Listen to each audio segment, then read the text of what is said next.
Bonjour à tous, donc Nicolas Aveline, je travaille à l'Institut français de la vigne et du vin à Bordeaux. Et donc je travaille pas mal avec Séverine effectivement sur tout ce qui est alternative pour réduire les intrants pour protéger la vigne et notamment sur les thématiques cuivre. Et donc c'est ce qui nous amène ici aujourd'hui pour discuter donc, de la réduction des doses de cuivre au travers d'un projet qui s'appelle OptiCuivre et plus généralement d'un projet, vous avez peut-être déjà entendu parler ça, du réseau Resac Vitibio. Donc je vous ai distribué, je pense, la plaquette. Donc je vais vous faire un rapide panel un petit peu de ce projet OptiCuivre. Donc l'idée c'est de travailler, comme l'a dit Séverine, avec un outil de décision qui s'appelle Decitrate. Donc c'est un outil informatique qui va synthétiser les données de la modélisation, de la météo, du calendrier des traitements, etc. En fait tout ce dont vous avez besoin pour traiter votre vigne. Et cet outil va permettre de synthétiser tout ça et proposer des dates de traitement, des dates de rémanence, toutes ces choses-là qui peuvent vous permettre de mieux positionner vos traitements. Donc dans ce logiciel OptiCuivre, on a une partie bio où on va travailler avec le cuivre. Alors les doses qui sont proposées, on va de 100 à 700 grammes environ. Et donc le programme en lui-même est intéressant, mais si vous voulez, on n'optimise pas non plus totalement les doses de cuivre. Donc l'objectif dans le projet OptiCuivre, c'était d'essayer d'améliorer un petit peu ce petit module qu'il y a déjà dans Decitrate en rajoutant des règles de décision. Hop, sur la diapo suivante, donc ces règles de décision, on va prendre en compte des choses qui sont un peu moins prises dans le module, notamment tout ce qui est les paramètres du traitement précédent. En fait, on va se dire, on a traité la dernière fois, maintenant que je veux traiter, est-ce qu'il reste encore du cuivre sur ma vigne? Donc on va prendre en compte le lessivage, notamment, la pousse de la vigne, et à partir de là, on va voir s'il reste théoriquement un peu de cuivre ou pas sur la vigne. Et s'il en reste, on va le défalquer à la dose que va nous proposer, bien sûr, Decitrate. Donc voilà, donc pour vous donner un exemple, je ne sais pas, on veut renouveler, Victor veut renouveler sur la parcelle, il a plu effectivement, mais il n'a plus que 10 mm, mais ça fait je sais pas, 7 jours, 8 jours. On peut se dire, ben voilà, Decitrate propose 200 grammes, mais avec notre mode de calcul OptiCuivre, on voit que comme il n'a plus que 10 mm, il reste encore 50 grammes de cuivre. Donc si Decitrate lui propose 300 grammes à appliquer pour le prochain traitement, on va dire comme il en reste 50, ben on va appliquer que 250. Voilà, donc vous voyez à peu près l'idée. Donc les essais OptiCuivre ont commencé depuis 2019, là on était sur la deuxième année en 2020. Donc on a fait ces petites règles de calcul, Séverine les a intégrées dans un fichier Excel pour le faire tourner automatiquement par rapport aux données météo et par rapport aux données Decitrate. Voilà. Alors en 2019, on a peut-être été un petit peu trop sévère sur notamment la pousse de la vigne. C'est difficile à estimer la pousse de la vigne. Donc nous on disait au bout de 7 jours, il n'y a plus de cuivre sur la vigne parce qu'il y a trop d'organes qui se sont développés. Et finalement, selon les contextes, 7 jours c'est pas beaucoup quand même. Donc pour 2020, on a essayé de proposer deux types de pousses. Une pousse rapide, donc toujours 7 jours, et une pousse lente où on est jusqu'à 14 jours. Voilà. Et on a une courbe de dégradation qui est un peu moins rapide. Et ce qu'on a donné aussi, et ce qu'il n'y avait pas en 2019, aussi en 2020, pour amélioration, on a fixé un traitement, une quantité maximum de cuivre par traitement de 400 grammes. Voilà. On va beaucoup plus, on va au-delà, je crois que c'est ce que j'ai marqué, on va jusqu'à 700 grammes sur des Decitrate classiques. Je ne pense pas que dans la pratique en bio, on aille dans des doses comme ça. Voilà, ça c'est pour vous montrer un peu l'objectif et le contexte de ce qu'on veut faire. Alors pour mettre à bien ce projet, en fait, on s'appuie sur un groupe de viticulteurs aujourd'hui donc vous voyez la carte là, qui s'étale en fait de la Gironde jusqu'à la Dordogne en suivant donc le bassin de la Dordogne. On a 6 exploitations, donc on a le château Richelieu, on a château La Croix-Taillefer qui est pas loin là, à Pomerol, on a donc château Corbeil-Figeac, on a ensuite le château La Roberterie à Juillac, et puis on a deux exploitations en Dordogne, dont le lycée de Montbazillac, voilà, qui eux sont un petit peu plus loin. On est des partenaires techniques, donc vous voyez, vous avez le nom des partenaires, donc l'IFV, la Chambre d'agriculture de la Gironde et la Chambre d'agriculture de la Dordogne, et puis les associations Agrobio Gironde et Agrobio Périgord. Voilà pour le projet, il est financé par la région Nouvelle-Aquitaine.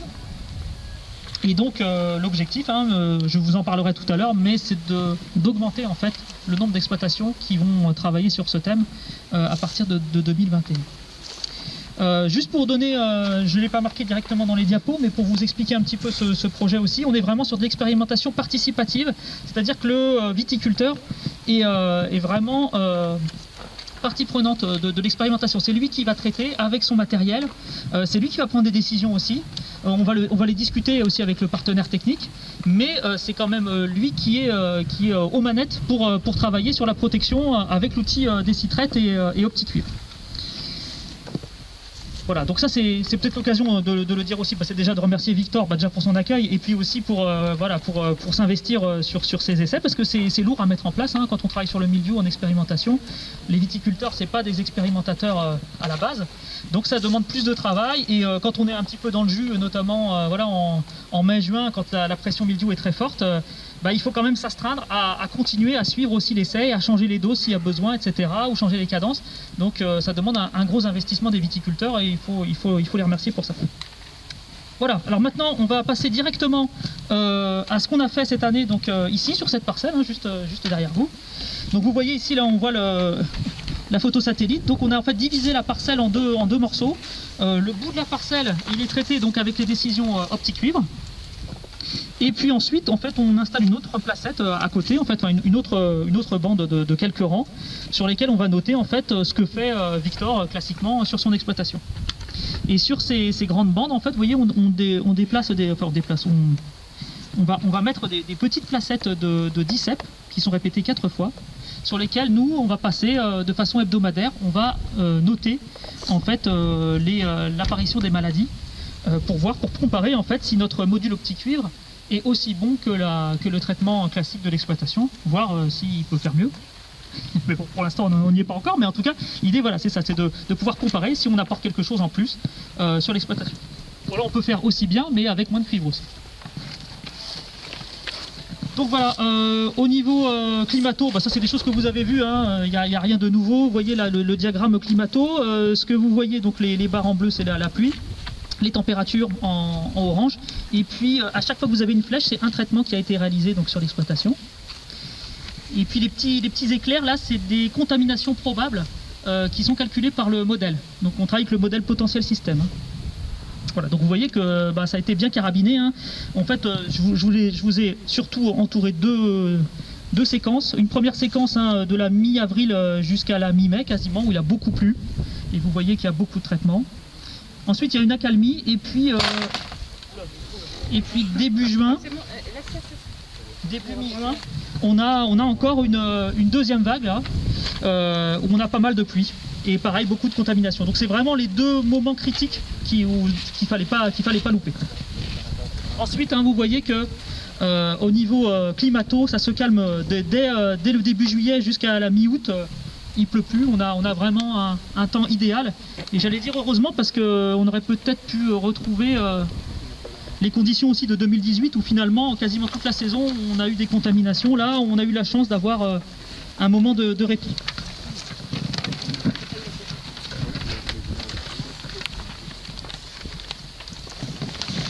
Alors, ah oui, je ne vous l'ai pas dit, sur la carto que vous avez vue tout à l'heure, il y a un petit carré rose là qui vous montre en fait juste derrière l'exploitation, derrière le bâtiment.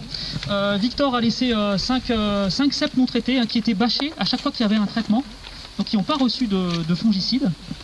Et on est venu en fait le noter chaque semaine pour voir l'évolution du mildiou de façon naturelle. Et donc là, vous avez les résultats de ce fameux témoin non traité. Donc vous voyez que on a tout de suite une attaque assez forte sur feuillage dès la mi-mai. Ça commence la fréquence commence à augmenter très fortement. On a un petit palier, puis ça repart après jusqu'à quasiment 80% des feuilles qui sont touchées en fin de saison. Et une intensité, donc un taux de dégâts qui est quand même important, puisqu'on estime à peu près à 30% du feuillage détruit en fin de saison. Ce qui est quand même pas mal, sur feuillage, c'est une bonne attaque. Et sur grappe, alors là c'est vraiment le film d'horreur, parce que dès la fin mai, on voit une apparition du mildiou, et c'est très rapide, puisqu'on passe directement de 80%, enfin de rien, à 80% des grappes touchées. Et l'intensité suit ça juste derrière, en fait. On arrive à la fin de la... On va dire mi-juillet, on est à une destruction totale des grappes. par le mildiou. Donc voilà, donc j'en profite pour vous dire que ça vaut le coup de mettre en place des témoins non traités. C'est vrai que c'est un peu fastidieux de mettre une bâche, mais vous voyez qu'on a vraiment une bonne indication quand même de la pression. Et parfois ça rassure un peu, on se dit quand même, j'ai beaucoup traité, mais j'ai bien fait de traiter quand même. Et ça a bien fonctionné par rapport à ce qui aurait pu se passer.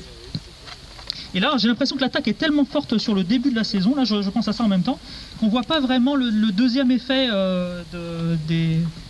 de la deuxième vague là, de précipitations qu'on a eu mi-juin en fait, puisque tout est parti quasiment en rode gris dès le départ. Sur la partie traitée, on a bien vu les choses.